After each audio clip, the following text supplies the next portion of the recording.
ఆంధ్రప్రదేశ్లో చంద్రబాబు సారథ్యంలోని కూటమి ప్రభుత్వం కొద్ది నెలల కిందట రైతు సంఘం నేత అప్పలరాజు మీద పీడీ యాక్ట్ పెట్టింది. పీడీ యాక్ట్ కింద అప్పలరాజుని నిర్బంధించి విశాఖ సెంట్రల్ జైలుకి తరలించింది. ఇంతగా ఆయన చేసిన నేరం ఏంటి? బల్క్ డ్రగ్ పార్కుకు వ్యతిరేకంగా స్థానిక రైతాంగం మత్స్యకారులు పోరాడుతుంటే ఆ పోరాడుతున్నటువంటి వాళ్ళకి అండగా నిలబడినందుకు గాను హోంమంత్రి వంగలపూడి అనిత సొంత నియోజకవర్గం పాయకరావుపేటలో ఈ అప్పలరాజు మీద పీడీ యాక్ట్ పెట్టారు. ఆ తర్వాత దాని మీద చాలా పెద్ద దుమారం రేగింది. ఏపీ హైకోర్టు దాన్ని తప్పు పట్టింది. చివరికి అప్పలరాజుని విడుదల చేయక తప్పని పరిస్థితి వచ్చింది. సరిగ్గా ఇప్పుడు అదే తీరున యూట్యూబర్ ప్రశ్న రావణ్ అని పిలిచే బచ్చలకూరి జోసెఫ్ మీద ఏకంగా యూఏపీఏ కింద కేసు నమోదు చేసింది. యూఏపీఏ అంటే అన్లాఫుల్ యాక్టివిటీస్ ప్రివెన్షన్ యాక్ట్.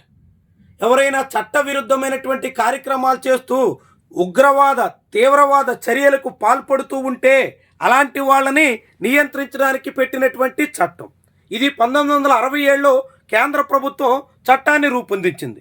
ఆ చట్టం కింద అనేక మంది తీవ్రవాదుల్ని, నేరస్తుల్ని, కరడుగట్టినటువంటి ఉగ్రవాదుల్ని అరెస్ట్ చేసి శిక్షించిన సందర్భాలు ఉన్నాయి. అలాంటి చట్టం కింద ఒక యూట్యూబర్ని అరెస్ట్ చేయడానికి చంద్రబాబు సర్కారు ఏమాత్రం సంకోచించలేదు. అంటే ఎలాంటి తీరున ప్రభుత్వ వైఖరి ఉందో ఆలోచించండి. ప్రశ్నించిన రైతు సంఘం నేత మీద ఏమో పీడీ యాక్ట్ పెడతారు. ప్రశ్న పేరుతో ఛానల్ నడుపుతూ ప్రభుత్వం మీద అనేక రకాల విమర్శలు చేస్తున్నందుకు గాను ఈ జోసెఫ్ మీద ఏకంగా యూఏపీఏ యాక్ట్ సెక్షన్ 1339 కింద ఆయన్ని నిర్బంధించే ప్రయత్నం చేస్తారు. ఇప్పటి వరకు ఈ రావణ్ మీద 5 చోట్ల కేసులు పెట్టారు. 4 చోట్ల బెయిల్స్ వచ్చేసాయి. ఇప్పుడు ఏలూరులో ఆయన మీద ఇదే తీరున మళ్ళీ ఒకే నేరానికి అనేక చోట్ల పిటిషన్లు పెట్టి ఆయన్ని నిర్బంధించే ప్రయత్నం చేస్తున్నారు. కానీ ప్రతి చోట ఆయనకి బెయిల్ దక్కడంతో ఊపిరి పీల్చుకుని బయటకు వస్తున్నారు. ఇక ఆయనకి బెయిల్ రాకూడదు, ఆయన్ని నిర్బంధించాలి, ఏదో రకంగా ఆయన్ని జైలు పాలు చేయాలి అనే కాంక్ష ప్రభుత్వ పెద్దల్లో చాలా ఎక్కువగా ఉన్నట్టు కనిపిస్తోంది.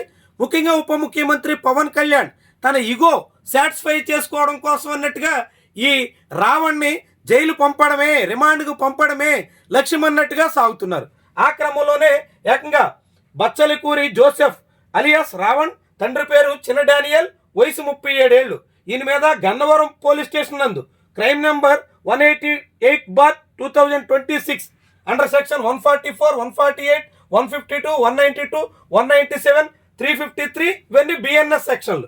వీటి కింద ఆయనకి ఎట్టి పరిస్థితుల్లోనూ రిమాండ్ విధించే అవకాశం లేదు కాబట్టి ఆయన్ని రిమాండ్లో పంపడమే లక్ష్యం అని ప్రభుత్వం తలస్తుంది. అందుకు తగ్గట్టుగానే ఏకంగా యూఏపీఏ కింద కేసు పెట్టేసింది.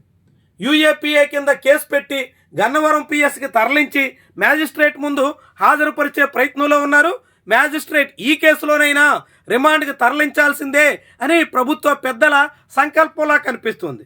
ఏమైనా ఇలా రావణ్ లాంటి వాళ్ళందరినీ నిర్బంధిస్తే రేపు మరొకరు ప్రభుత్వాన్ని ప్రశ్నించడానికి వెనకాడతారు, ప్రభుత్వాన్ని నిలదీయడానికి సిద్ధం కారు అని ప్రభుత్వంలో ఉన్నటువంటి వాళ్ళు భావిస్తున్నట్టుగా ఈ సెక్షన్లు బట్టి మనకు అర్థమవుతుంది.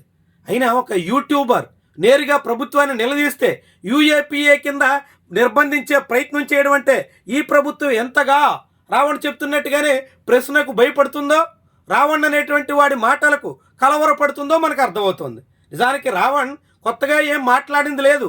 పవన్ కళ్యాణ్ మాట్లాడిన మాటల్ని రిపీట్ చేశారు. పవన్ కళ్యాణ్ ఇలా అన్నారు కాబట్టి మేము కూడా అలానే అంటాం అని ఆయన ఏలూరులో జరిగినటువంటి సభలో కామెంట్ చేశారు.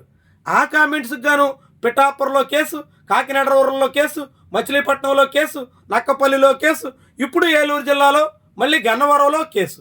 ఇలా వరుసగా కేసుల మీద కేసులు పెడుతూ రావణ్ణి వేధించడం ద్వారా ఇక ఎవరు ఇలాంటి ప్రయత్నం చేసినా ఈ మాదిరి కేసుల్లో ఇరికిస్తాం, పదే పదే వేధిస్తాం, ఏదైనా సాధిస్తాం అని సర్కారు సంకేతాలు పంపించే పనిలో ఉన్నట్టుగా కనిపిస్తుంది. అయినా రావణ్ చెప్పినట్టుగానే ఒక వ్యక్తిని నియంత్రించగలరే కానీ ప్రశ్నను నియంత్రించడం ప్రభుత్వాల తరం కాలేదు, ఎప్పటికీ కాదు, అది కాబోదు అన్నది ఈ కూటమి నేతలు తెలుసుకుంటే అప్పుడు అప్పలరాజు ఉదంతంలో ఏం జరిగిందో ఇప్పుడు రావణ్ ఎపిసోడ్లో అదే జరుగుతుందన్నది బాగా అర్థమవుతుంది.